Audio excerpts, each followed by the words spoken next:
네, 현재 구간 시장 분위기는 이분과 함께 점검 나눠보고자 합니다. KR 리서치 김대준 대표 나와주셨고요. 바로 인사드립니다. 대표님 어서 오십시오. 네, 안녕하십니까. 네, 반갑습니다. 시장이 그래도 어디로 가려나 싶다가 오늘은 좀 사주는 시장이에요, 외국인이.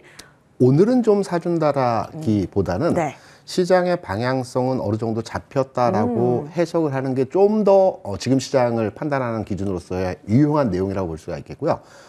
지금 시장에서 제가 이제 상승 근거로의 말씀을 드리겠습니다. 예? 상승의 주체는 어디일까요? 상승의 주체. 시장의 흐름을 변화시킬 수 있는 상승 주체는 첫 번째가 연기금. 모두 다 알고 있죠. 11월 중순부터 지금 한 3조가 넘는 매수를 하고 있어요. 연기금 같은 경우에는 지난 팬데믹 20년 3월 이후로 월간 단위로 1조 이상 매도한 적이 지금 처음이거든요. 연기금의 매수는 우리 알고 있고, 두 번째는 외국인들의 선물 매수 규모이라는 겁니다. 12월 들어서 외국인 선물 매수는 대략 한 2조 5천억 정도 매수를 하고 있어요. 오늘 같은 경우에도 주식시장에서는 한 2천억 매수하는 반면에 선물시장에서 5천억 이상 매수를 보여주고 있어요. 네. 그러면 지금 시장에서 상승 주체로서의 원동력이 될 수 있는 매매 집단은 연기금하고 외국인 선물 매수를 하는 주체입니다. 그러면 지금 장에서 하락의 주체로서 역할을 하고 있는 것은 당연히 외국인이겠죠. 네. 외국인은 12월 들어서 1조 7천억 정도를 매도를 하고 있어요. 외국인 투자자들은 매매 동향이 다 노출이 되잖아요. 그렇기 때문에 흔히 시장의 변곡점에서는 선물 시장에서 가려진 매수를 하는 경우가 많이 있어요. 그러면 제가 외국인 투자자들이 12월 들어서 1조 7천억 정도 매도를 했고 선물 시장에서는 2조 5천억을 매수했다라는 것은 외국인 투자자들은 12월 장 들어서 뭐 소폭 순매수를, 그러니까 시장에 대해서 부정적으로 바라보는 것이 아니고 소폭 순매수 상태에서의 시장에 대한 대응을 하고 있다는 측면에서 접근이 가능하거든요. 그럼 하나 남은 연기금, 시장의 방향성을 판단하는 연기금들은 시장을 긍정적으로 판단하면서 계속된 매수를 연일 보여주고 있어요. 그러면 시장의 전체적인 흐름에서의 모습은 지금부터의 하락보다는 최근에 2360포인트 저점 찍고 2500까지 올라온 이후에 최근 하루 이틀 정도 조정을 받고 있지 않습니까? 이러한 기간 조정 형태화에서의 흐름이 진행되고 있다라고 판단되기 때문에 반등 좋기 때문에 주식을 매도해야 되겠다라는 생각보다는 저점을 이용해서 한번 매수를 해볼까? 라는 관점으로 시장을 접근하는 것이 어떠할까 저는 개인적으로 생각을 하고 있습니다. 그러면은 지금 구간에서 뭘 봐야 할까가 가장 큰 고민이 될 수 있을 것 같은데요. 오늘 좀 반응이 세게 나오는 쪽이 바로 완성차단에서 나오고 있어서 사실 이게 좀 지수를 또 캐리하고 있지 않습니까? 지금 이런 상승폭 확대 앞으로 가겠다라고 하는 좋은 자리에서의 움직임으로 봐도 괜찮습니까? 자동차 업종의 대외 변수를 보게 되면 최근에 뭐 수출이 조금 감소되고 있다. 그리고 트럼프 관세에 대한 부과로 인해 우려가 되고 있다. 라는 악재들이 계속 도출되는 가운데에서도 주가가 빠지지 않아요. 책을 내서 계속 버티는 모습들을 보여줬죠. 그리고 나서 자동차 업종에 대한 흐름들을 보게 되면 지난 1월장에서 전체적으로 시장을 끌어왔던 올 1월 끌어왔던 업종이 많은 종목들이 있겠지만 자동차 업종이 가장 강했어요. 이때 현대차 기준으로 해서 주가를 보게 되면 18만 원에서 30만 원까지 주가가 연초에 올라가면서 지수의 상승 동력을 제공했다라고 볼 수가 있거든요. 그러면 자동차 업종이 언제부터 조정을 받았냐? 6월부터 조정을 받았습니다. 반도체는 8월부터 조정을 받았습니다. 바이오는 11월부터 조정을 받았어요. 이게 무슨 말이냐면 가장 먼저 선 조정을 받은 업종이 최근 주가적 흐름에서의 가격 조정을 충분히 받았고요. 악재가 도출되는 가운데서 주가가 빠지지 않는 기간 조정 형태에서의 최근 2달 동안의 흐름을 보여줬어요. 그리고 오늘 첫 상승입니다.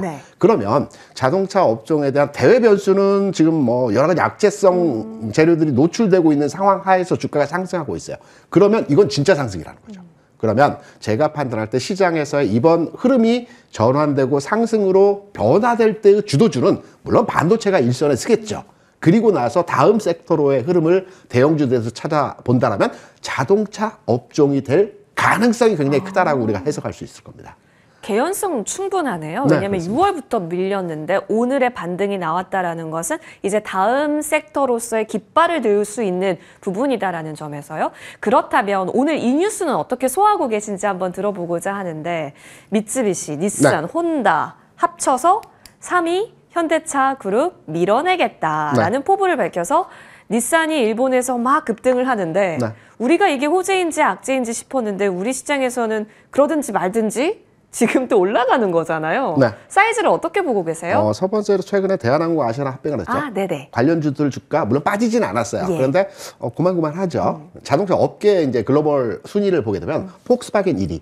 2위가 저기 도요타이고요. 네. 스텔란티스고요. 뭐 등등등 나오고 앞에 말씀드린 혼다가 8위이고 현대차가 9위입니다. 네. 그렇다면 8위와 10위권 밖에 있는 닛산이 합병을 했을 때 시너지를 판단해 보게 되면 앞서 대한항공과 아시아나가 합병했을 때 현상과 아주 비슷할 거고요.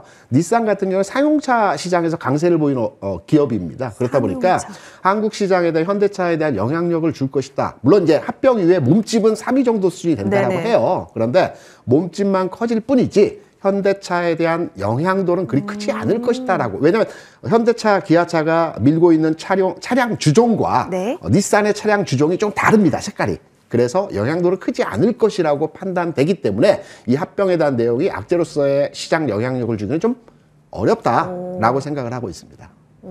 그래서 오늘 그렇게 크게 개의치 않아 하고 주가는 달리고 있네요. 야, 이렇게 그러면 현대차 그룹주가 다 가니까요. 네. 이러면 또 심지어 임원께서 앞으로 연말에 생산량을 또 많이 늘리겠다라고 밝히기도 그렇죠. 했고요. 이렇게 되면 부품주까지 연달아서 살펴보고자 하는 투자 아이디어에 있어서는 좀 고민이 되는 게요. 그동안 끼를 많이 못 받았었던 것 같아요. 네, 그렇습니다. 제일 최근에 받았었던 게 인도 법인 얘기 나왔을 때 막 활발했었던 것 같고요. 법인 상장했을 때도 주가의 네. 반영도는 그렇게 크지가 않았죠. 맞아요. 길진 않았던 것 같아요. 네, 하루 이틀 반등이고 예, 예. 뭐 그 자리에서 왔다 갔다 네. 하는 건데 일단 인도법인 상장에 대한 그 자금 자체는 새로운 투자를 위해서 해당 지역에 투여되기 때문에 현대차에 즉시적으로 주가에 영향을 줄 수 있는 네네. 내용은 아니라고 볼 수가 있겠고요. 자동차 업종의 전반의 흐름들이 이제 진행이 되는 가운데에서 뭐 현기차 오늘 주가 상당히 강합니다. 4, 5% 정도 상승을 하고 있죠. 그러면 현기차가 좀 무겁다라고 판단을 하신다면 저는 하단에 있는 뭐 부품주 중에서 만도라든가 또는 한국타이어 같은 종목들도 긍정적으로 바라보는 측면에서의 내용들이기 때문에 자동차 업종에 대한 긍정적인 뷰를 말씀드리면서 꼭 현기차에 대한 국한적인 내용에서의 흐름이 아니고 예. 관련한 부품주들도 이제 들여다봐야 될 시점이다 이렇게 생각합니다. 그러면 완성차도 좋고 부품단도 그 중에서 골라서 본다면 충분히 좋다. 네. 이렇게 정리 가능할까요? 그렇습니다. 알겠습니다. 일전 HL 만도를 사실 주셨었잖아요. 네네네. 지금 어떻게 보면 부품주 가운데에서는 가장 추세가 예쁘거든요. 가장 추세 빠르고 자동차 업종 내에서도 가장 흐름이 빠릅니다. 예. 왜냐하면 정고점을 돌파하는 과정에서의 지금 갈림길에 변곡점에 있다라고 보고 있거든요. 가장 빠르게 움직이고 있어요. 물론 만도 같은 경우는 자동차 업종의 특성상 주가 반등을 보여주는 측면도 있고요. 그다음에 자율주행과도 연결된 부분들이 있고 또 중국 시장에 한 번씩의 흐름이 나타날 때 중국의 현지화를 통한 개선된 그 경영 구조에 대한 흐름들도 반영이 되고 있어요. 그러니까 악재보다는 호재가 계속 반영되는 주가 흐름에서의 상황이기 때문에 가장 빠른 흐름에서의 모습이라고 보고 있고요. 자동차 업종 내에서 가장 빠르게 움직일 수 있는 종목은 역시 만도가 아닐까라고 해서 계속 유효한, 그러니까 지금 보유적 측면에서 접근을 하신다면 네. 팔고 사고를 하는 접근이 아니고 예. 그냥 끌고 가는 형태로의 홀딩. 접근이 필요하지 않겠나 이렇게 생각을 합니다. 그러면 이제 내 포트에는 차가 없다. 네. 근데 이제 하나 좀 담고 싶다라고 네. 한다면 좀 관심주가 있으실까요? 네, 기아입니다. 기아. 기아. 최근까지 해서 기아의 주가 하락폭이 현대차보다도 더 큰 흐름이 진행이 되었어요. 그런데 이렇게 한번 판단을 해보시기 바랍니다. 지금 자동차 업종에 대한 상승 동력이 될 수 있는 내용이 무엇일까요? 많이 팔린다? 이건 이미 과거에 많이 알고 써먹었던 있고, 내용이기 픽아웃 때문에 우려 맨날 달고 있고. 네, 여기서 자동차 판매량이 조금 늘었다고 해서 주가 상승할 수 있는 내용이 아니에요. 첫 번째로 부각될 수 있는 내용이 환율 상승에 대한 그 매출 증대 효과일 겁니다. 네네. 한번 잘 판단해 보시기 바라요. 이제 1월이 되면 이제 4분기 실적이 나오겠죠. 자동차 업종에 대해서 수출이 조금씩 감소하는 추세가 올해 진행이 되었기 때문에 수출 데이터에 대한, 그러니까 실적 데이터에 대한 부분들이 우리가 관심이 주목되고 있어요. 그런데 3분기의 평균 환율은 대략 1,300원 초반이었어요. 저점이 1,300원이었고 고점이 1,360원이었기 때문에 중간값이 1,330원이었습니다. 그런데 4분기로 들어서 11월, 12월 들어서 환율의 평균 가격은 1,420원 정도가 됩니다. 굉장히 높은 가격이죠. 그렇기 때문에 우리가 7, 8%의 그 실적이 증대되는 환율 덕을 볼 수가 있어요. 그러면 3분기 실적이 그다지 좋지는 않았어요. 그런데 4분기 실적도 3분기 실적에 준해서 판매량은 비슷하지만 실제로 데이터적인 측면에서 숫자는 3분기보다 더 나올 수 있거든요. 그런 측면에서 본다라고 한다면 환율 상승의 수혜가 되고 있는 자동차 업종이 이번 반등에서의 흐름으로 첫 번째로의 주목될 가능성이 있다라고 판단되고 있고요. 제가 앞서서 말씀드렸지만 악재가 해소되는, 악재가 반영이 안 되고 있어요. 트럼프 관세, 수출 데이터 감소, 악재가 반영이 안 되고 있거든요. 악재 해소 과정이 현재 진행되고 있다라고 판단이 되고 있고요.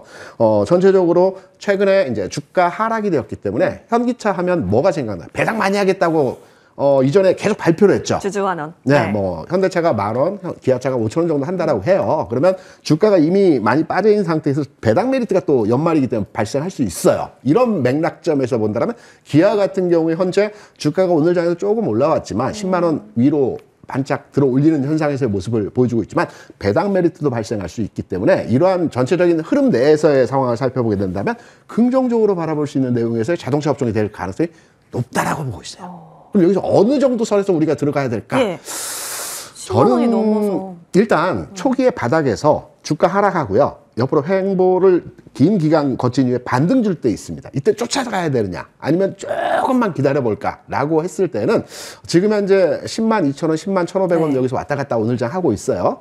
장 후반으로 갈수록 탄력은 조금씩 강해지고 있어요. 저는 지금 가격도 크게 부담은 없지만 좀 안정적인 가격에서 살펴본다면 95,000원에서 10만 원 사이 이 가격에 들어왔을 때는 접근 가능한 가격 수준이라고 보고 있어요. 너무 낮게 매수 가격을 잡기는 쉽지 않을 겁니다. 왜냐하면 방향을 이미 잡았기 때문에. 그래서 95,000원, 10만 원 정도 선에서의 그 진입 가격을 판단해 보시고 바라고요. 1차적으로 10만 4천 원이 딱 걸리는 자리입니다. 지난번 흔들림이 나왔던 구간이거든요. 근데 가볍게 돌파할 것 같아요. 10만 4천 원, 5천 원 이 가격은. 그래서 목표가는 11만 5천 원. 일단 짧게 크게 잡기보다는 한 10%, 15% 정도 수준에서 잡고요. 10만 4천 원에서 흔들림이 나오고 조정받을 때부터가 진입 단가에서의 시점이라고 판단이 되고 있습니다. 좋습니다. 기아 잡아주셨고 11만 5천 원까지 목표가 챙겨보겠습니다. 짧게 SK 하이닉스 들어보고 싶은데요. 너무 공략점을 잘 잡아주셔서 충분한 SK 하이닉스로 볼 수 있는 상승률도 봤는데 지금 구간에서는 매력도가 어떻게 돼요? 약간 떨어졌는데요. SK 하이닉스 주가를 보면 20만 원에서 16만 원까지 빠졌다가 최근에 19만 원 근처까지 반등을 줬어요. 그러면 여기 좀 쉬어야 되겠죠? 그러면 매도하는 쉬는 구간이 아니고요. 기간화 과정에서의 쉬는 구간이 나타날 수 있기 때문에 오히려 저는 시장의 방향점을 판단해 본다면 이번에 쉬는 기간, 오늘 같은 경우에 좀 조정을 받고 있어요. 서퍼. 이 쉬는 구간에서 다시 한번 추가 매수 관점으로 접근이 가능하다. 쉬는 게 하락으로 쉬는 게 아니고 다시 가기 위해서 쉬는 과정에서의 기간 과정이 한 2, 3일 정도 더 지켜보면서 진행될 것 같다. 이렇게 생각을 합니다. 더 도약을 위해서 쉬는 구간이기 때문에 뭐 추가 매수의 기회로서 활용해 보는 것도 나쁘지 않겠다라는 판단. SK 하이닉스까지 들어봤습니다. KR 리서치 김대준 대표와 함께했습니다. 대표님 오늘 나와주셔서 고맙습니다. 네, 감사합니다.